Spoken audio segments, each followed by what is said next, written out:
আমি আজকে একটা কথা বলে দিই, যদি তোমার কখনো খারাপ লাগে, যদি তুমি মনে করতেছো তোমার ভালো লাগতেছে না, মরতে ভালো লাগতেছে না, তুমি একটা কথা চিন্তা করে যে আরে আমি যখন আমার মার গর্ভে ছিলাম, তখন তো আমার মার অনেক কষ্ট হয়েছে, তখন তো আমার মা আমারে কষ্টের কারণে আমাকে ছাইড়া দেয় নাই, কষ্টের কারণে আমাকে ছাইড়া দেয় নাই, আমাকে নষ্ট করে দেয় নাই। আমি দুনিয়াতে আসার আগেই আমাকে শেষ করে দেয় না আমার মা। আমি কেন বাইচা থাকতে আমার মার স্বপ্ন আমি শেষ করে দিই? এই কথাটা চিন্তা করো, ইনশাল্লাহ দেখবা সব সমস্যার সমাধান পাই। না কার অন্তরে এই নিয়ত আছে, কতজনের নিয়ত আছে। অনেকে আসছে বাপ মা নিয়ত ছিল মাদ্রাসায় পড়ার, ওই নিয়তে আসছে, মাদ্রাসায় আসবে পড়ে থাকি। আমাদের এক হুজুর আছেন, উনি বলে যে মাদ্রাসায় তোমরা পড়তে আসো না, পড়ে থাকতে আসছো, পড়তে আসো না পড়ে থাকতে আসছো। এই বাপ মাই দিছে, আসি। আবার যেদিন নিয়ে যাবো যেমন, আমি যেদিন মাদ্রাসায় আসছিলাম সেদিনও জাহেল ছিলাম, যেদিন মাদ্রাসা থেকে চলে যেতেছি সেদিনও জাহেল, কিছু শিখতে পারিনি। জাহেল হয়ে আসছিলাম, জাহিল হয়ে মাদ্রাসা থেকে চলে গেলাম।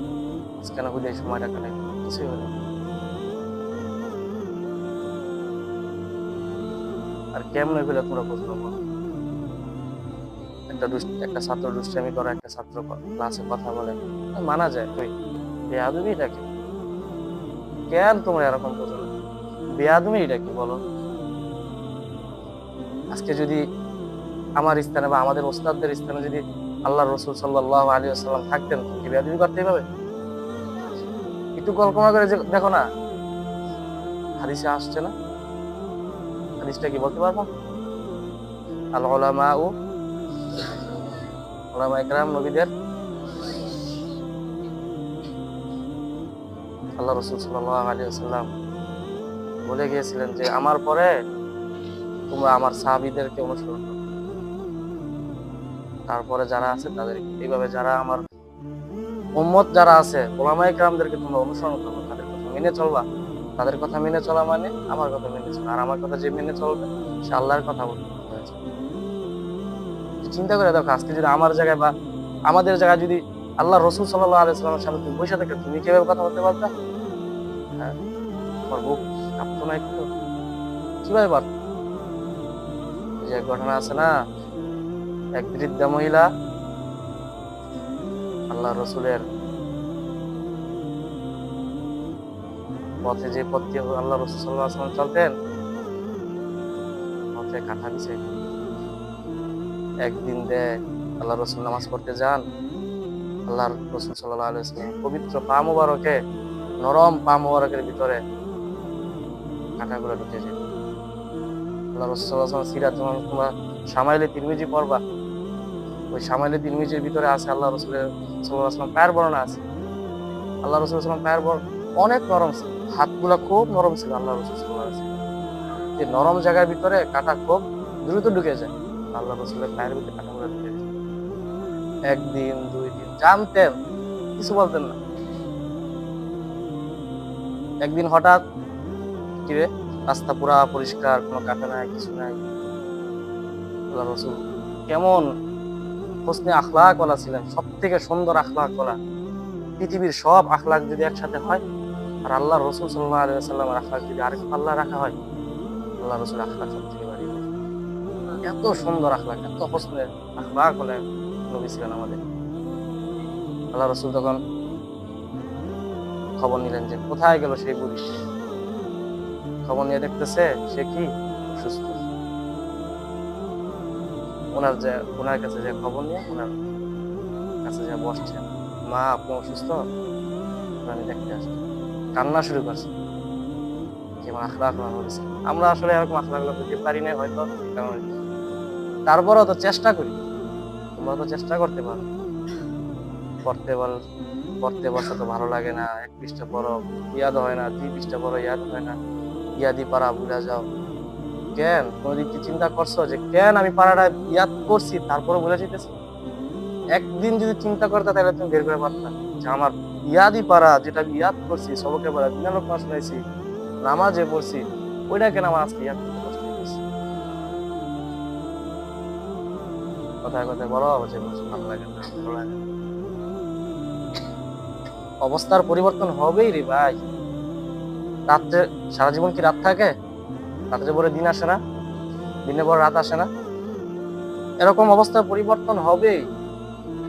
একজন মা যখন তার সন্তানকে গর্ভধারণ করে, হাদিসে আসছে যে মার কথা আল্লাহ রসুল 3 বার বলছেন।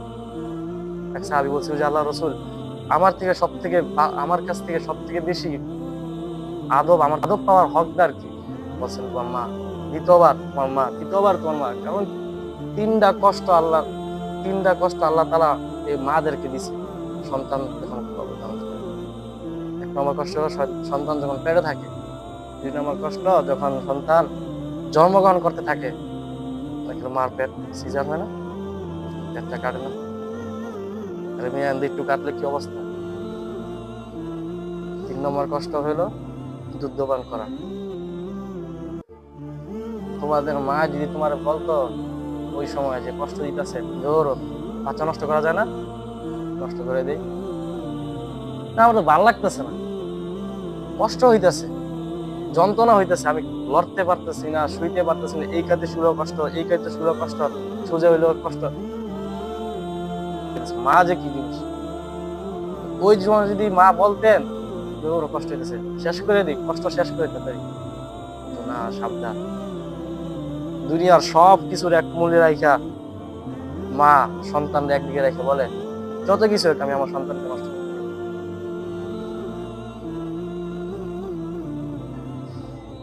অবস্থার পরিবর্তন হয় রে ভাই, তোমরা কেন বোঝো না? এই তোমার এখন খারাপ লাগতেছে, একটু পরে ঠিকই তোমার ভালো লাগবে। এই যে আজকে তোমাদের থাকতে শোনা, ওই আমার কাছে এসে বলছে হুজুর আমি পড়বো, আমি এখানে পড়বো, এখানে হাফেজ হবো। 2 দিন আগে এই ছেলেটা বলছিল আমি পড়বই না, দুনিয়া উল্টায় যাক, পড়বই না। তোমরাই দেখছো কি করা হয়েছে তোমাদের চোখের সামনে। মা রাখতে পারে না, বাবা রাখতে পারলো না, আমরা রাখতে পারলাম না, কিন্তু যিনি বানাইছে, যিনি তার মেধা দিছে, উনি ওর অবস্থা পরিবর্তন করে দিছে না ভাই।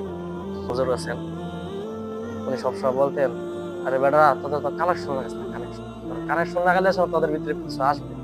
কানেকশন কি?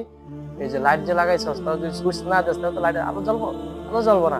এমনি হবে তোর যদি ওস্তাদের সাথে কানেকশন না লাগাস তাহলে তো এলাম আসবে না, ওস্তাদের সাথে কানেকশন লাগাতে হবে। ও মুরব্বী হুজুর দেখলে মনে হয় আল্লাহ ভাই।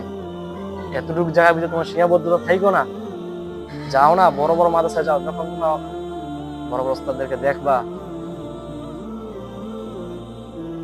তাকাই থাকবা, এক একজন এলেমের সাগর। আল্লাহু আকবার। এই জন্য ভাই হাত জোর করে বলি ভাই, বেয়াদবি করো না ভাই। তা আমি কিছু না, আমি ওস্তাদ বা আমি কখনো দাবিও করবো না যে আমি ওস্তাদ। আমার সাথে আমি কখনো আমার মনের ভিতরে কিছু রাখি না। আমি যদি আমার ভিতরে কোনো কিছু রাখতো, আমি কোনো ছাত্রকে পর্যন্ত আলহামদুলিল্লাহ আমার মনে কিছু রাখি নাই।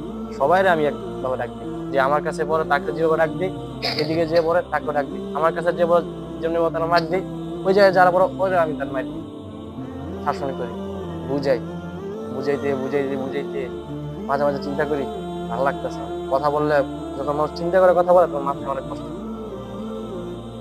তারপরে না থাক।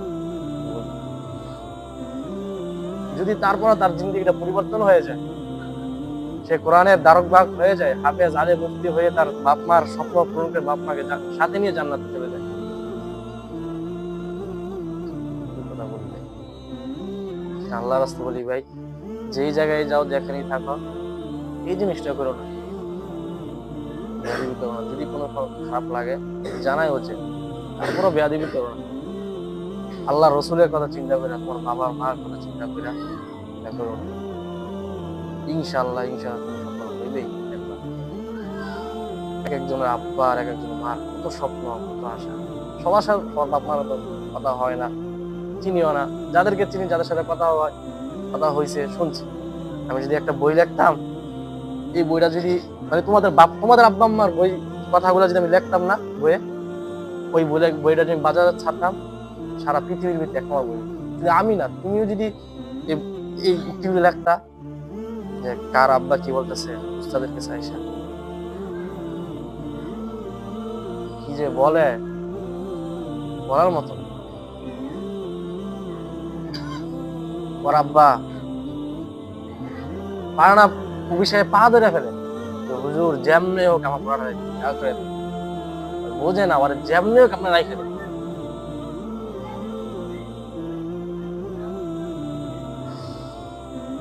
যাক ভাই, বোঝানোর চেষ্টা করা হয়, যদি বোঝো তাহলে তো আলহামদুলিল্লাহ। যদি তোমার এই একটা কথার কারণে যে তোমার জীবন পরিবর্তন হয়ে যায়, তাহলে তো আলহামদুলিল্লাহ। দরকার নেই মনের ভিতরে, যদি তুমি তুমি সুখী হইতে চাও, তুমি যদি সুখী হইতে চাও, তোমার ভিতরে সব সব ছেড়ে দাও, তাহলে তুমি সুখী। তোমার ভিতরে যদি বিদ্বেষ রাখো, যতক্ষণ পর্যন্ত একটা মানুষের উপরে বিদ্বেষ রাখবা, তখনই ওরে দেখবা, তখনই ওর খারাপ লাগবে, যখনই দেখবা তখনই তোমার ভিতরে একটা খারাপ লাগবে। কি দরকার পরে ওর উপরে ছেড়ে দাও না, তুই যা, তোর আমার দরকার নেই। কি দরকার তোর দিকে আমার তাকানো? আমি আমার বাইরে থাকবো, আমার মাকসাদ, আমার জিন্দেগি আমি নিজে করবো, তোর কি দরকার? হুজুরে কারে ডাক দিল, হুজুরে কারে আদর করলো, দরকার নাই।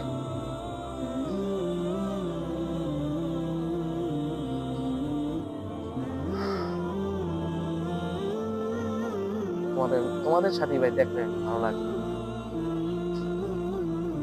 নামাজ কি সুন্দর করে পড়ে, আদব আখলাক কত সুন্দর, যে কোনো কাজে মনে চায় ওদেরকে সামনে রাখি। যাদেরকে বেশি বেশি ডাক দিই, যাদেরকে মহব্বত দিই, তারা এটা নিয়ামত মনে করে। হুজুর মানে ভালো মনে করে, হুজুরের চোখে আমি একদম ভালো। এরকম কাজ করো না। ভালো মানুষ যখন কিছু করে তখন পর্যায়ে বেশি লাগে। তোমার মহব্বতের মানুষ, তোমার আপন মানুষ যখন তোমার একটা কষ্ট দেয় না, পরিচয় যায় লাগে ভাই। এটা তো আর বলার বিষয়, তোমার নিজেরও বলি, পরিচয় যায় লাগে। এই জন্য সবাই তো আর একরকম হবেই না, বলছেন না, প্রত্যেক মুসার যেমন একজন ফেরাউন থাকবেই, এই এখনো থাকবে।